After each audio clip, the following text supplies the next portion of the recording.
Next submission 2 பாருங்கள். Question படிக்கிறேன். √3 sin θ minus cos θ equal to 0. So ஒரு கண்டிஷன் மாதிரி கொடுத்துட்டாங்க. அடுத்து நம்ம சோதட் என்ன பண்ணணும்னு பார்த்தீங்கன்னா tan 3θ equal to 3 tan θ minus tan cube θ divided by 1 minus 3 tan square θ. So இந்த கொஸ்டின் பார்க்கும்பொழுது நமக்கு வந்துட்டு tan 3θலாம் கொடுத்துருக்காங்க. அப்போ நம்ம θ வேல்யூ கண்டுபிடிக்கிறதுக்கு என்ன பிளானோ அதுதான் நம்ம ஃபஸ்ட்டு பார்க்கணும். நெக்ஸ்ட்டு பார்த்தீங்கன்னா அதை LHS RHS தனித்தனியாக எடுத்து நம்ம ப்ரூவ் பண்ணிக்கலாம். இப்போ நாங்கள் கொடுத்துருக்க கொஸ்டினில் √3 sin θ மட்டும் வச்சுட்டு காஸ் θ அந்த சைடு அனுப்பிடலாம். √3 sin θ நான் அப்படியே எழுதியிருக்கேன் ஈக்குவல் டு காஸ் θ. நெக்ஸ்ட்டு பார்த்தீங்கன்னா இந்த காஸ் θவை sin θவை கொண்டு வந்துட்டு √3 RHS போடுறீங்க மல்டிபிள் இருக்கிற அந்த சைடு போகும்போது டிவைட் ஆகும். அப்போ 1/√3 equal to sin θ divide by cos θன்னு வருது. இப்போ sin θ 1/√3 equal to sine by cos என்ன வரும் நமக்கு tan θ வரும் இல்லைங்களா. ஸோ tan θன்னு எழுதிக்கோங்க. எந்த வேல்யூக்கு நமக்கு டேனில் வந்து நமக்கு 1/√3 கிடைக்கும்னு பார்த்தீங்கன்னா tan 30 டிகிரிக்கு தான் நமக்கு 1/√3 இருக்குது. ஸோ நான் என்ன பண்ணுறேன்னா tan √3க்கு பதிலாக டைரெக்டாக நான் tan 30 டிகிரின்னு போட்டுக்கிறேன். ஸோ அப்போ θ ப்ளேஸில் என்ன நமக்கு இருக்குதுன்னு பார்த்தீங்கன்னா 30 டிகிரி இருக்குது. ஃபஸ்ட்டு இதை தான் நம்ம கண்டுபிடிக்கிறோம். நெக்ஸ்ட்டு பார்த்தீங்கன்னா கொஸ்டினில் LHS சோதட்டில் இருக்கக்கூடிய LHSல tan 3θ இருக்குது இல்லைங்களா. ஸோ 3 tan அப்படியே வச்சுக்கலாம். 3 இன்ட்டு எங்கே நம்ம ஏற்கனவே கண்டுபிடிச்ச θவோட வேல்யூ கொண்டு வந்து இங்கே சப்ஸ்டியூட் பண்ணுங்கள்.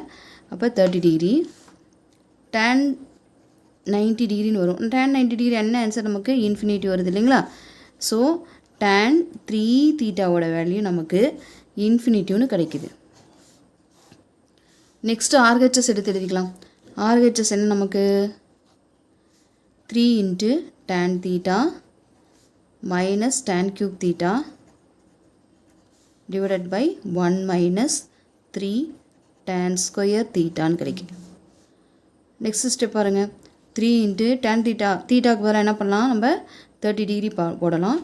tan 30 degree minus tan cube θனா tan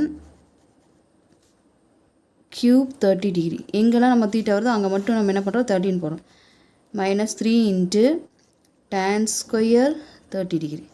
so இப்போ இதனோட வேல்யூலாம் நம்ம போடலாம். வேல்யூ என்ன வரும் நமக்கு ஃபஸ்ட்டு பார்ட்டுக்கு 3 into tan 30 degree 1/√3 minus 1/√3 whole square cube divided by 1 minus 3 into 1/√3 whole square. Next step பாருங்கள்.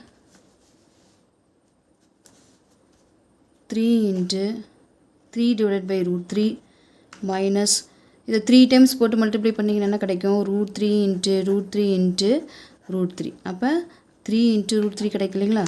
ஸோ அதை அப்படியே எழுதிக்கலாம். 3 1 divided by 3 into √3 divided by 1 minus இப்போ √3 2 டைம் மல்டிப்ளை பண்ணால் 3 வரும். அப்போ 3/3ன்னு கிடச்சிக்கும். இப்போ நெக்ஸ்ட் ஸ்டெப் பாருங்கள். 3 divided by √3 minus 1 divided by 3 into √3ன்னு கிடச்சிருக்கு. இப்போ டிவைடடில் பாருங்கள் 1 மைனஸ் 1ங்கிறது நமக்கு என்னென்னு கிடைக்கும் 0ன்னு கிடைக்கும் இல்லைங்களா. 1 மைனஸ் 1 என்ன நமக்கு 0. ஸோ டிவைடில் 0 வருது. அப்போ எனிதிங் டிவைடட் பை 0 அப்படிங்கும்போது நமக்கு இன்ஃபினிட்டிவ் கிடைக்குது. ஃப்ரம் 1 and 2 பாருங்கள். இங்கே RHS வந்து நமக்கு இன்ஃபினிட்டிவ், இங்கேயும் RHS நமக்கு இன்ஃபினிட்டிவ். ஸோ ஃப்ரம் 1 and 2ல் நமக்கு LHS ஈக்குவல் டு RHSன்னு கிடச்சிது. Hence proved. ஸோ இந்த கொஸ்டினில் என்னென்ன ப்ராசஸ் பண்ணியிருக்கோன்னு பார்த்தீங்கன்னா ஃபஸ்ட்டு θ வேல்யூ என்னென்னு கண்டுபிடிச்சோம். அதை வந்துட்டு tan 3θவில் θக்கு பதிலாக சப்ஸ்டியூட் பண்ணோம். நமக்கு இன்ஃபினிட்டிவ் கிடச்சிது. நெக்ஸ்ட்டு RHSல இருக்கிறத எடுத்து நம்ம θ பதிலாக நம்ம என்ன பண்ணுறோன்னா 30 டிகிரின்னு கொடுத்தோம். ஸோ சால்வ் பண்ணிகிட்டே வந்தோம். அப்போ என்ன ஆன்சர் நமக்கு கிடச்சிருக்கு பாருங்கள். இன்ஃபினிட்டிவ் வேல்யூ கிடச்சிருக்கு இல்லையா. ஸோ ஃப்ரம் 1 and 2ல் நமக்கு LHS ஈக்குவல் டு RHSன்னு ப்ரூவ் ஆகிடுச்சு. தேங்க்ஸ் ஃபார் வாட்சிங் ஸ்டூடெண்ட்.